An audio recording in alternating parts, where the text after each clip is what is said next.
Tradiciones de Guatemala, junto a los señores de Mi Devoción, presentan Devoción en Cuaresma y Semana Santa.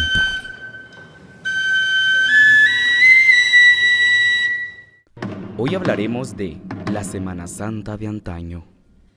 El día de hoy me acompaña, tengo el honor de presentar a Mayerit. Buenas noches, Mayerit. Buenas noches, qué gusto y placer estar acá con ustedes, empezando de esta manera tan bonita esta Cuaresma, ¿verdad? La preparación para la Semana Santa. Así es, también esta noche me acompaña Carlos Umaña. Buenas noches, Carlos. ¿Qué tal, Joshua? Mayerit, qué gusto, muy buenas noches. Es un gusto poder acompañarlos y también hacer mención que en esta oportunidad también vamos a tener pues el chance de que esto sea grabado y posteriormente ser transmitido a través de la pantalla de Guatemala TV. Así que próximamente les estaremos compartiendo redes sociales para que lo puedan ver también y pues las plataformas donde se podrán dar a conocer. Y por supuesto, feliz de estar un año más por acá. Así es, Carlos, la verdad es de que el tiempo se vino demasiado rápido. Ya estamos en el tiempo de andar de morado, andar con las paletinas, andar con ese aroma a incienso, las alfombras y las hermosas procesiones, ¿verdad? Y por supuesto, no nos podía faltar en este día, tenemos a nuestra madrina del programa, alguien que nos ha acompañado en estos 8 años. Queremos presentar a la licenciada Yuri. ¿Qué tal? Buenas noches, Yuri. Buenas noches, Joshua. Buenas noches, Mayerit y Carlos.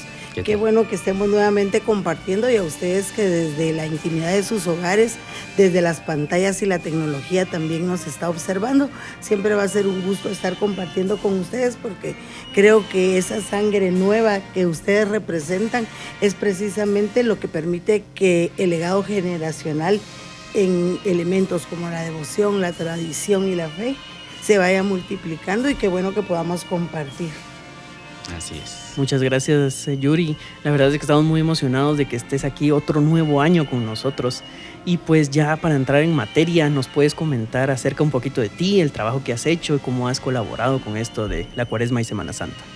Sí, creo que una de las cosas que me gusta compartirles con ustedes es que en esencia mi profesión es la docencia en los diferentes niveles que se pueda dar, y eso me da mucha oportunidad de trabajar con gente de diversas condiciones, de diversas edades, y eso enriquece también mi labor como historiadora. Algunas de las cosas con las que he podido trabajar en el medio es a través de artículos de investigación sobre el arte efímero, sobre cómo el arte y la historia del arte se van entretejiendo en nuestra nueva Guatemala de la Asunción, cómo se dan a conocer. También tuve el gusto de trabajar en el libro que sirvió de base para que la Semana Santa fuera reconocida como un patrimonio de la humanidad, y primero en esa fase inicial que se dio en nuestro país para reconocerla como algo muy nuestro, y luego llevar esos estudios de investigación para que se haya hecho este tipo de bien patrimonial de la humanidad. Y creo que es algo de las cosas que justamente en este ambiente en el que hoy nos desenvolvemos y en el que estamos con ustedes en el programa Nuestros Señores de Nuestra Devoción, creo que es fundamental haber tenido ese bagaje para que hoy lo pueda compartir con ustedes, y que de alguna manera socialicemos algunas de esas ideas, y creo que eso haremos en este programa. Así es, pues nos platicabas precisamente de todo este proceso que se hizo para poder llegar a que la Semana Santa en Guatemala se volviera un patrimonio mundial, ¿no? ¿Qué es lo que significa la Semana Santa para el pueblo guatemalteco? ¿Cuáles son los orígenes de la misma y la repercusión que tiene en nuestra cultura? Muchas preguntas, Carlos. Sinteticemos un poquito. Vamos a ir por partes, sí. Creo que una de las cosas que no debemos negar es que a nuestra comunidad, a toda Mesoamérica, como es el término que los estudiosos del área geográfica que ocupamos designan, antes de la llegada de los españoles, pues esta era una tierra vital, con comunidades que estaban viviendo en plenitud muchas de las actividades de su propia característica. Y en el momento de la llegada de los españoles, pues esto se irrumpe. Y uno de los factores, sabemos, de la conquista precisamente es el factor del cristianismo. una nueva religión se impone, no podemos negar que no fue de las mejores maneras y que somos herederos de esas mismas formas hasta el siglo XXI. Malo sería no reconocerlo, pero también dentro de ese proceso creo que nuestras comunidades nativas han tenido varios aspectos vitales hasta el día de hoy. Son comunidades que han resistido estos, digámoslo así, estos choques que les tocó y que al final de cuentas en un siglo XXI, en esta realmente es como una amalgama de comunidades que hacen nuestra Guatemala, hemos logrado todos tener ciertos vínculos.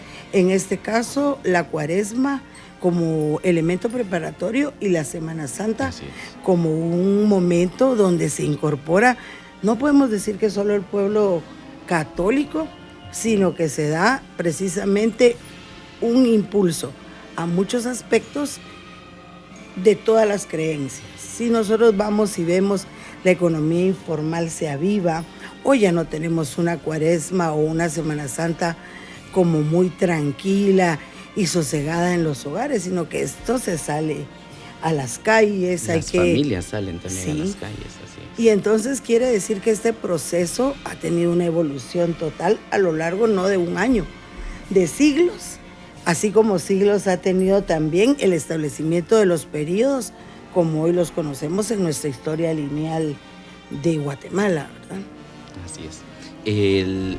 Pues claramente esto tuvo una fusión, ¿no?, entre las creencias que venían desde el otro lado del mundo con las creencias religiosas de nuestro país, y ahora pues las vemos reflejadas en lo que pues vemos diariamente, procesiones que involucran pues algunas marchas, el incienso mismo que en algún momento se usaba para ceremonias mayas, pero ahora también se involucra.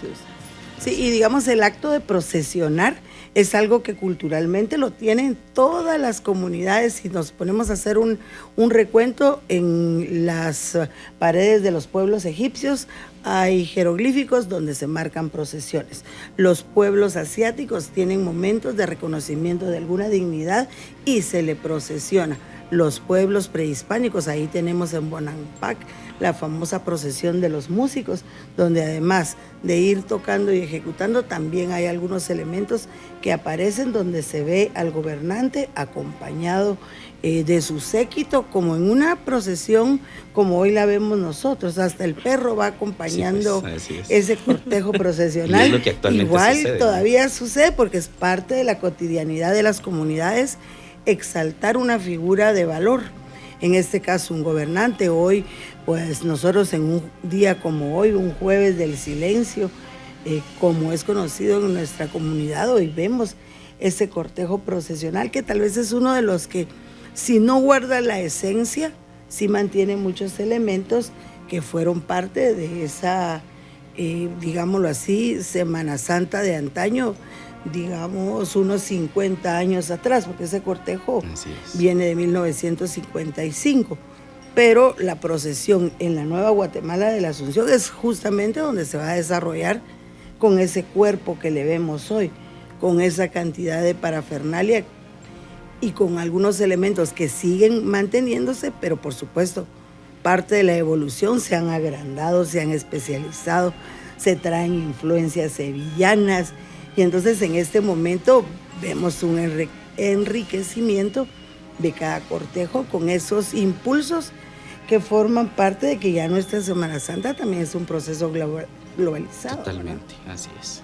Y cabe resaltar que aquí en Guatemala es tan distinto, tan única la Cuaresma y Semana Santa, que por eso decidieron nombrarla como Patrimonio Mundial. Y qué rápido ha pasado el tiempo, eso fue hace unos 2-3 años. Sí, ya bastante tiempo desde aquel memorable primer domingo de Cuaresma. Así es. Donde también se movilizó toda una serie de elementos para fortalecer esa propuesta, ¿verdad? Y ese sí al mundo, porque hoy gracias a la tecnología, así como ustedes decían, hoy vamos a tener las repeticiones de este programa si alguien lo quiere ver, pero también se abre la puerta para que todos los continentes puedan tener acceso a la información que damos, a las vistas que proporcionamos y también a la invitación de que se acerquen a vivir nuestra Cuaresma y Semana Santa. Así es. Y aprovechando que hace unos momentos mencionaba la Semana Santa de antaño, conforme hemos visto los años, han habido tradiciones, costumbres, también hemos visto rituales que se han presentado, pero ¿cuál es la que, desde su perspectiva, ha destacado más en la Semana Santa de antaño? Bueno, el unificar el criterio de la creencia de los grupos humanos.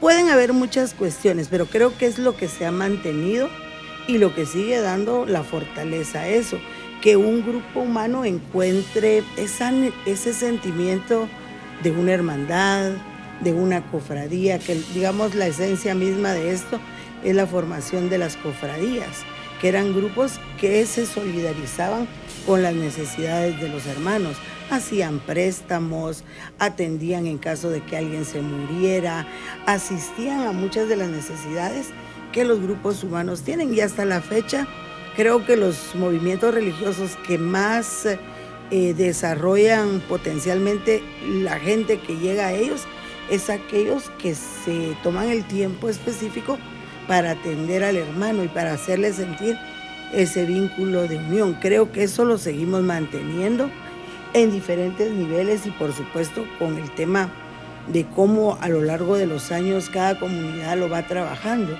Pero esa identificación, en este caso con los símbolos o con los íconos de cada comunidad, por ejemplo, hoy sabemos que el grupo de hermanos josefinos ya tienen hasta un distintivo, tienen una forma de visualizar sus cortejos, tienen una organización, tienen un sello personal.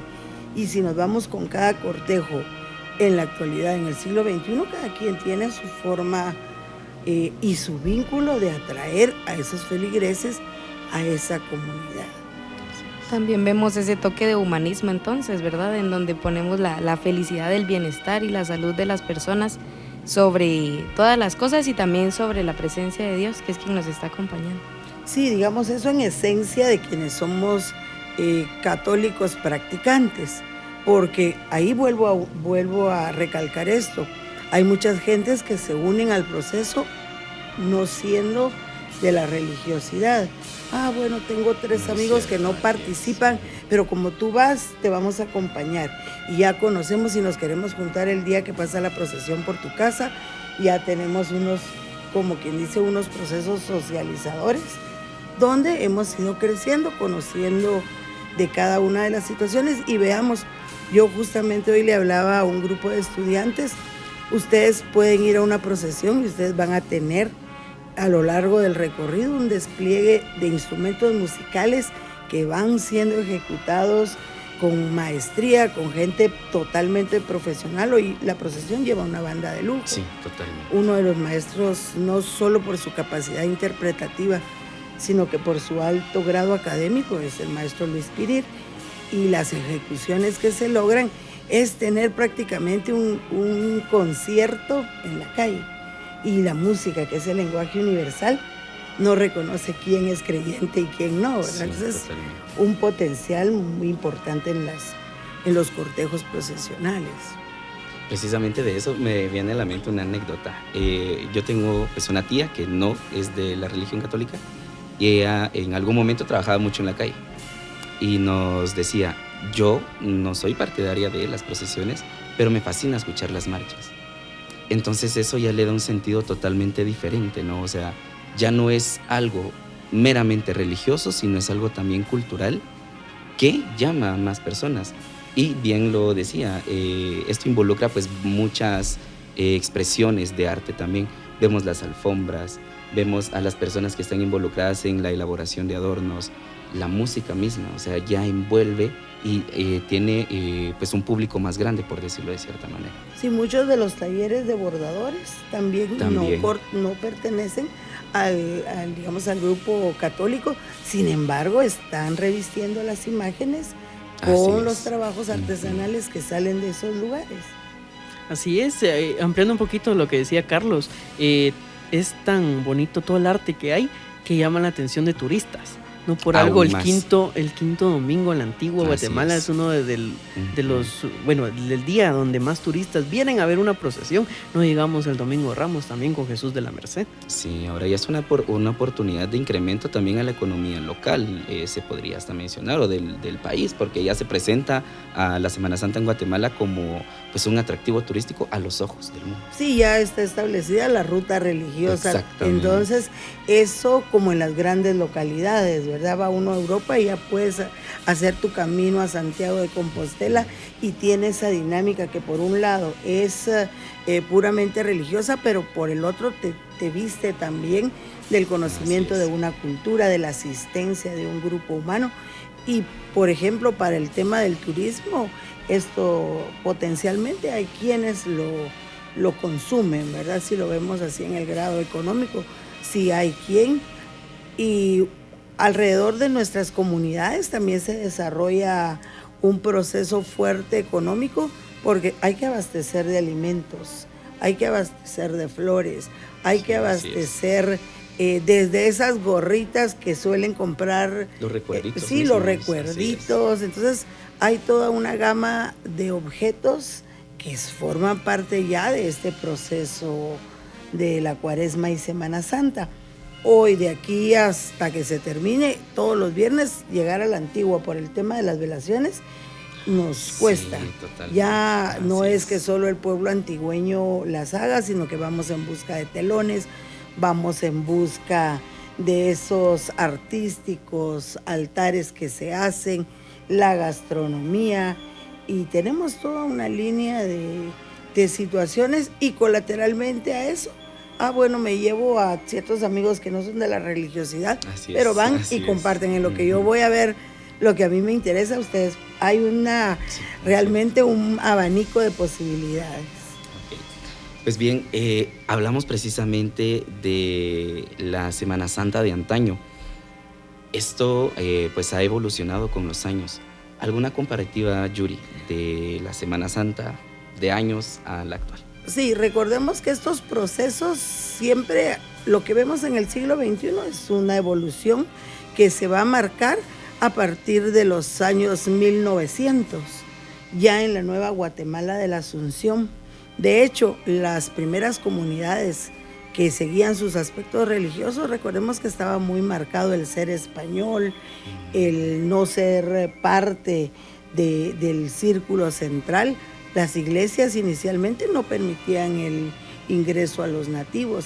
De cuenta está que las capillas que están externas, las cruces en ciertos lugares estratégicos agrupaban ahí a las personas. La gente no llegaba como hoy en bancas donde hay reclinatorios, sino que las damas de alta sociedad y cada personaje llevaba a su grupo que le atendía, le ponía sus taburetes, sus cojines.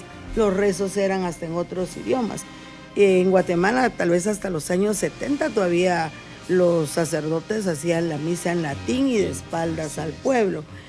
Parte del proceso de modernización y de que la iglesia también ve, bueno, la gente no sabe leer, mucho menos va a saber latín, entonces eso fue también un proceso de modernización de la iglesia, el que el pueblo de Dios sea de manera mejor integrada, ¿verdad? Y eso, como te digo, hoy en Guatemala hay una o dos denominaciones religiosas que todavía hacen la misa, sí, pero ya es más como un gusto cultural que porque sea obligatorio que se dé de esta manera. Uno de los grandes cambios, entonces, también es que esos cortejos procesionales muchas veces no eran cargados ni con turno ni con banda, sino que era una cuestión de otro tipo, ¿verdad? De hecho, el tema de los sayones que todavía participan en las procesiones actuales, pues ellos desde un inicio eran quienes se encargaban de cargar, porque una señorita de alta sociedad o un gran dignatario no era tan como que fuera a cargar las andarías. Elementos como estandartes, como símbolos representativos, como algunos elementos muy finos dentro de la parafernalia del momento, eso sí, pendones, varas de distinción. Bueno, entonces como me decías, algo comparativo, hoy las vivimos de otra manera. recuérdense que la misma historia de Guatemala nos marca cómo después de la separación con España, quienes sufrieron mucho fueron las órdenes religiosas, fueron expulsadas. De hecho, el liberalismo inicial propone que parte del atraso que tenía el pueblo era seguir con las creencias religiosas, porque acordémonos que se basa en nuevas propuestas, ¿verdad?, de carácter racional, de carácter ilustrado, y entonces los grupos élite y de educación también le incluyeron en los proyectos esto, y va a pasar una temporada en que precisamente los cultos externos se van a tener que avivar con la gente que era laico comprometido con la religiosidad, ¿verdad? Al no tener ningún ministro propiamente dentro de las iglesias, se mantuvieron a flote porque había grupos humanos que mantuvieron los procesos. De hecho, cuando oímos hablar, el Señor de la Justicia era parte de las imágenes que cuidaban los terciarios franciscanos, que es un grupo de personas que no son religiosos, sino que son laicos, pero comprometidos con la orden franciscana. En su momento no estaba la orden plena de las altas jerarquías, pero sí se habían quedado los grupos laicos. Ya para 1905-08, la Cofradía de los Dolores de Santo Domingo, una institución de mujeres, ya la encontramos rastreada en documentos. ¿Qué quiere decir? No solo ellas, ¿verdad?, sino que ya colateralmente, ahorita voy a traer a colación, recientemente gente de Quetzaltenango hizo una recopilación histórica muy bonita, donde habla que ya para 1640 ellos tenían grupos humanos de más de 2,000 gentes en una cofradía. O sea, sí era, y si yo ahí para algunos, esa entrega del libro está reproducida en las situaciones de carácter digital, pero ellos acaban de dar unos datos que son bien recientes y que son muy apegados a esa historia. Ellos estaban más cerca del virreinato de la Nueva España, y antes de llegar a la capital las cosas sucedían en el altiplano guatemalteco, ¿verdad? De cuenta es que ellos en su momento históricamente quieren ser el séptimo estado, pero porque económicamente eran fuertes. La cercanía con la Nueva España, con el Nuevo Reino, era bastante más próxima que llegar hasta aquí. Entonces muchas de esas ideas se gestan ahí, y hay muchas cosas que no se han investigado, pero ellos tienen en el altiplano guatemalteco esa historia que finalmente nosotros, por el centralismo, sí, que justamente la historia se traslada a este centro, pero si vamos haciendo esos recorridos de esas comunidades, tienen mucho... Que al final de cuentas lograron pues ser este sexto estado, muy sí, breve, pero lograron, sí, y no es así porque sí, ¿verdad?, sino que eran potencialmente económicamente activos, y tenían también, hoy las cofradías que ellos mantienen son todavía un ejemplo, porque las hay de ladinos, las hay de nativos, y son muy fuertes, marcadas y con las tradiciones bien establecidas. Así es. Bueno, la verdad es de que es un gusto poder escucharte, todo ese conocimiento, tanta historia que tenemos acerca de la Cuaresma y Semana Santa, pero ya el tiempo se nos está acabando, ya tenemos que comenzar a cerrar este bello programa. Yuri, ¿algún mensaje que quieras darle a estos jóvenes para que se involucren a conocer un poquito más de esta historia de la Cuaresma y Semana Santa? Sí, en Guatemala no se ha escrito pero ni la mitad de lo que debiera hacerse. Todavía nos falta mucho documentar Dolorosas.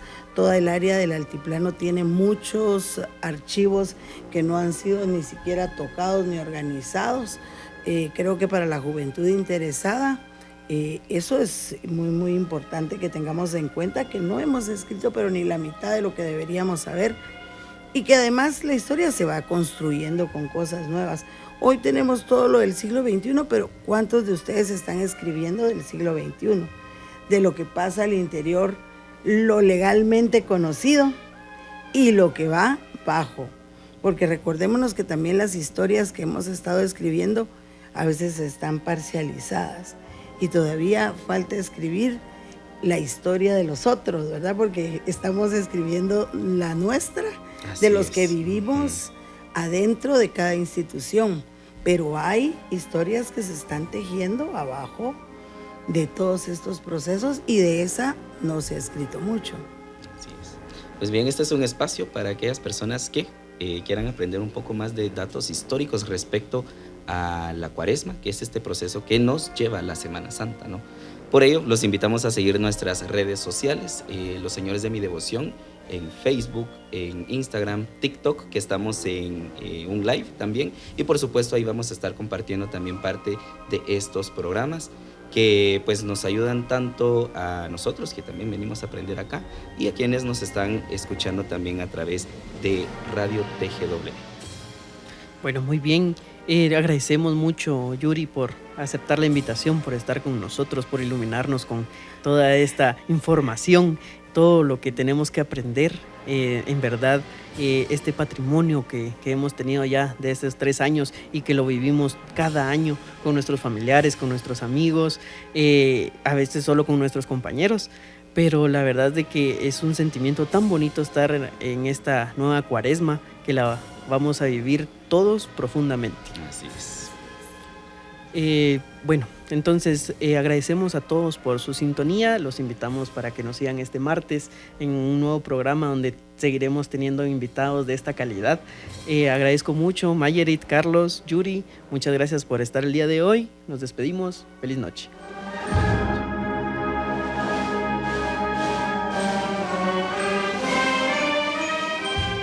Esto fue Devoción en Cuaresma y Semana Santa, junto a Tradiciones de Guatemala y Los Señores de mi Devoción.